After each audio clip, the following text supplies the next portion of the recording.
প্রধান উপদেষ্টা ডক্টর মোহাম্মদ ইউনূস যবে থেকে এই প্রধান উপদেষ্টা পদটা সামলাচ্ছেন সেই সময় থেকে আমি একটা কথা বলতে পারি, সেটা হচ্ছে যে তিনি সবসময় প্রচেষ্ট যে বাংলাদেশকে কিভাবে এগিয়ে নেওয়া যায়, বাংলাদেশকে কিভাবে বিশ্বের দরবারে তুলে ধরা যায় এবং বাংলাদেশের উন্নতি কিভাবে সম্ভব।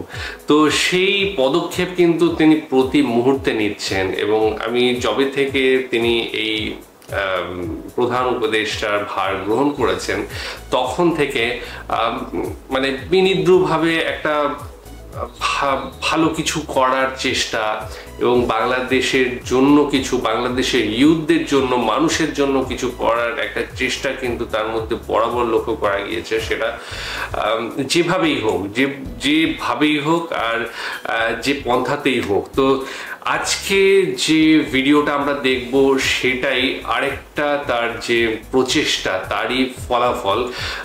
বিনিয়োগ বাংলাদেশে এর আগে প্রচুর হয়েছে এবং সাথে সাথে বিনিয়োগ সম্মেলনও হয়তোবা হয়েছে, আমার সঠিক জানা নেই বিনিয়োগ সম্মেলন হলেও এই পরিমাণে এই ব্যাপ্তি নিয়ে কোনোদিন হয়েছে কিনা জানি না। আজকে আমরা যেটা দেখতে যাব সেই বিনিয়োগ সম্মেলন নিয়ে আজকের ভিডিওটা, এবং এখনো পর্যন্ত আমার মনে হয় 2 দিন কি 3 দিনের বিনিয়োগ সম্মেলন চলছে। যে ভিডিওটা আমরা দেখব সেটার টাইটেলটা এরকম: বিশ্বের শান্তি প্রতিষ্ঠায় বাংলাদেশি তরুণদের উদ্যোক্তা হওয়ার তাগিদ প্রধান উপদেষ্টার। তো বললাম আগেই যে তরুণদের নিয়ে তিনি কিন্তু ভাবেন, তরুণদের নিয়ে এগিয়ে চলছেন। তো যাই হোক, ডেসক্রিপশন বক্সে লিঙ্কটা দিয়ে রাখবো, সেখানে গিয়ে অরিজিনাল ভিডিওটা দেখো, সাথে সাথে চ্যানেলটাকে লাইক, শেয়ার, সাবস্ক্রাইব করে দিন। ব্যবসার জন্য অফুরন্ত সুযোগ আছে উল্লেখ করে বাংলাদেশে বিনিয়োগ করতে বিদেশিদের প্রতি আহ্বান জানিয়েছেন প্রধান উপদেষ্টা ডক্টর মোহাম্মদ ইউনূস। বুধবার বিনিয়োগ সম্মেলনের তৃতীয় দিনে উদ্বোধনের পর তিনি বলেন, এদেশে বিনিয়োগের মাধ্যমে সারা বিশ্বেই ব্যবসা করা যায়, যার নজির অতীতে আছে। মোহন ইসলামের প্রতিবেদন। 4 দিনের বাংলাদেশ বিনিয়োগ সম্মেলনের আনুষ্ঠানিক উদ্বোধন করা হয় বুধবার। প্রধান উপদেষ্টা ডক্টর মোহাম্মদ ইউনূস আনুষ্ঠানিকভাবে উদ্বোধন করেন সম্মেলনে বাংলাদেশের বিনিয়োগের পরিবেশ নিয়ে কথা বলেন জারা ওয়ার্ল্ডের সিইও, এপেক্সের প্রধান সহ কয়েকজন দেশি বিদেশি ব্যবসায়ী। বাংলাদেশের ব্যবসায়িক ক্ষেত্রে অবদান রাখায় ওয়ালটন, বিকাশ, স্কয়ার সহ 4টি প্রতিষ্ঠানকে পুরস্কৃত করেন প্রধান উপদেষ্টা। দীর্ঘদিন বিনিয়োগে অবদান রাখায় কোরিয়ান এক ব্যবসায়ীকে বাংলাদেশের নাগরিকত্ব দিয়ে সম্মান জানান প্রধান উপদেষ্টা।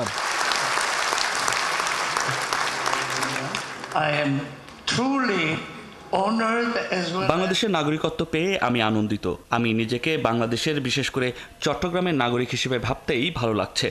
তবে সবচেয়ে বেশি আনন্দ লেগেছে প্রধান উপদেষ্টা প্রফেসর মোহাম্মদ ইউনূসের থেকে এই সম্মাননা পেয়ে। সম্মেলনে ব্যবসায়ীদের উদ্দেশ্যে কথা বলেন প্রধান উপদেষ্টা ডক্টর মোহাম্মদ ইউনূস। বক্তব্য শুরুতে 1971 সালের মহান মুক্তিযুদ্ধের কথা স্মরণ করেন তিনি। স্মরণ করেন 1974 সালের ভয়াবহ দুর্ভিক্ষের কথা। তাদের কথা বলতে গিয়ে আবেগপ্রবণ হয়ে পড়েন প্রধান উপদেষ্টা। 1974 সালে বাংলাদেশে ভয়াবহ দুর্ভিক্ষ হয়। এতে না খেতে পেরে 15 লাখ মানুষ মারা যায়। খাবার না পেয়ে এতগুলো মানুষের মৃত্যু ঘটেছে এই দেশে।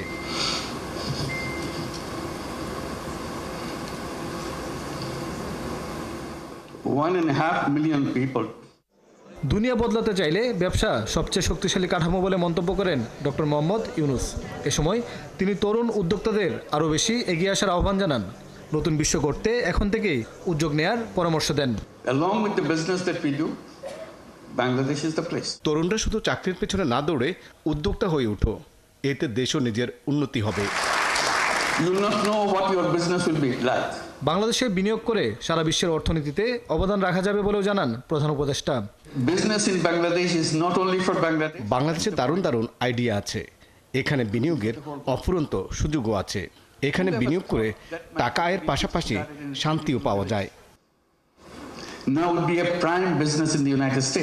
বাংলাদেশ বিনিয়োগ সম্মেলনের উদ্বোধনী অনুষ্ঠান পরিচালিত হয়েছে স্টারলিংকের ইন্টারনেট দিয়ে, যার মাধ্যমে বুধবার থেকে পরীক্ষামূলকভাবে শুরু হলো স্টারলিংকের বাংলাদেশি যাত্রা। মোহন ইসলাম, 71, ঢাকা।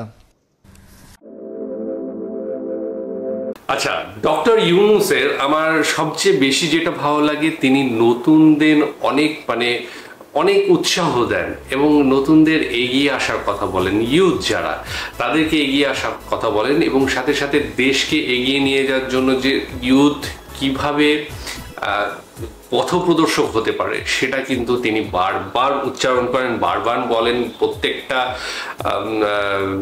সম্মেলনে তিনি বলেছেন এবং সেটা শুধু দেশ নয় বিদেশেও তিনি ইউথের কথাই বলেছেন। যবে থেকে অভ্যুত্থান হয়েছে সেই সময় থেকেই তার মুখে একটাই কথা, ইউথ যদি এগিয়ে আসে তাহলে দেশ কিন্তু এগিয়ে যাবে। আর এই সম্মেলনে বাণিজ্য সম্মেলনে কিন্তু তিনি যেটা আশা করে রেখেছেন যে ইউথরা যদি ব্যবসা বাণিজ্যের মধ্যে চলে আসে, চাকরির চিন্তা না করে, তাহলে কিন্তু দেশের ভালো হবে, দশের মঙ্গল হবে এবং সাথে সাথে বিশ্ব অর্থনীতিতেও কিন্তু একটা প্রভাব পড়বে বাংলাদেশের। আমি কিছুক্ষণ আগেই একটা নিউজে দেখছিলাম, কোরিয়ান কোনো ব্যবসায়ীকে এখানে চট্টগ্রামে যত সম্ভব নাগরিকত্ব দেওয়া হয়েছে বাংলাদেশে। তো সেই নাগরিকত্ব পেয়ে তিনি ভীষণ খুশি এবং নিজেকে চট্টগ্রামের নাগরিক হিসেবে বেশি করে তিনি প্রজেক্ট করতে চাইছেন। তো খুব ভালো লাগে এই সমস্ত জিনিসগুলো দেখে এবং যিনি পেলেন তিনি সবচেয়ে বেশি খুশি হয়েছেন যখন তাকে এই সম্মানটা ডক্টর প্রফেসর মোহাম্মদ ইউনূস দিয়েছেন। তো সেই জায়গা থেকে তার ভালো লাগা কাজ করে এবং প্রত্যেকটা যারা ছিলেন বিদেশি বিনিয়োগ, যারা সিইও ছিলেন, অ্যাপিক্সের প্রধান ছিলেন, তো প্রত্যেকেই কিন্তু খুশি হয় দেখে যে কোনো অ্যাচিভমেন্ট যদি পাওয়া যায় সেটা কিন্তু তার জীবনে থেকে যাবে, তার একটা ওয়ার্ড্রোব আছে সেখানে হয়তো বা থেকে যাবে। তো এইরকম ব্যাপার স্যাপারগুলো মোহাম্মদ ইউনূসের দেখলে আমার ভীষণ ভালো লাগে ব্যক্তিগতভাবে। প্রত্যেকটা দেশই এই ধরনের একজন মানুষ চায় যে কিনা মানুষের কথা ভাববে, মানুষের যে পরবর্তী প্রজন্ম রয়েছে সেই প্রজন্মের কথা ভাববে, নিজের মাটির কথা ভাববে। তো প্রফেসরের মধ্যে কিন্তু সেই জিনিসটা আমরা দেখতে পাই এবং সত্যি কতটুকু সফল হলো না হলো সেটা কিন্তু আমরা পরবর্তী সময়ে দেখব। তার যে বাণিজ্য সম্মেলন রয়েছে বা তার যে সমস্ত কাজকর্মগুলো, স্টারলিংকের মধ্যে ঢুকেছে বাংলাদেশে এবং সেখানে তাদের কাজকর্ম শুরু করেছে। বাণিজ্য সম্মেলন সূচনাতেই স্টারলিংকের যে প্রথম পরীক্ষামূলক প্রযুক্তি সেটা চালানো হয়েছে, ঠিক আছে। তো এই জিনিসগুলো প্রথম নতুন হয়তো অনেকেরই অসুবিধা হতে পারে, কিন্তু আস্তে আস্তে সেটা কিন্তু জনসমাজের মধ্যে ছড়িয়ে যাবে। এখন যুগটাই হচ্ছে ইন্টারনেটের যুগ এবং সেখানে ফার্স্ট যে যত ইন্টারনেট ইউজ করতে পারবে বা সেইভাবে কাজের ক্ষেত্রে ইউজ করতে পারবে তারাই কিন্তু অবশ্যই এগিয়ে যাবে।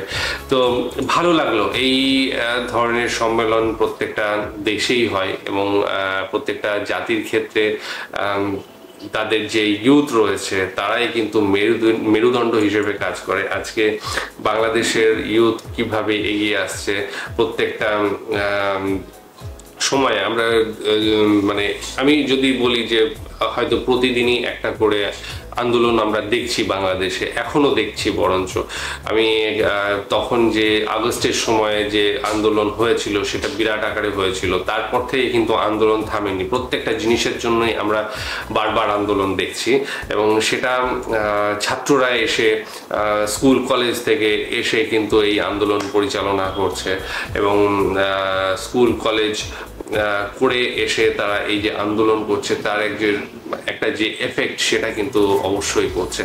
তো যাই হোক, আগামী দিনে তাদের আন্দোলন কি নিয়ে আসবে সেটা আমরা দেখতে পাবো এবং সেই দেখার আশাতেই রইব।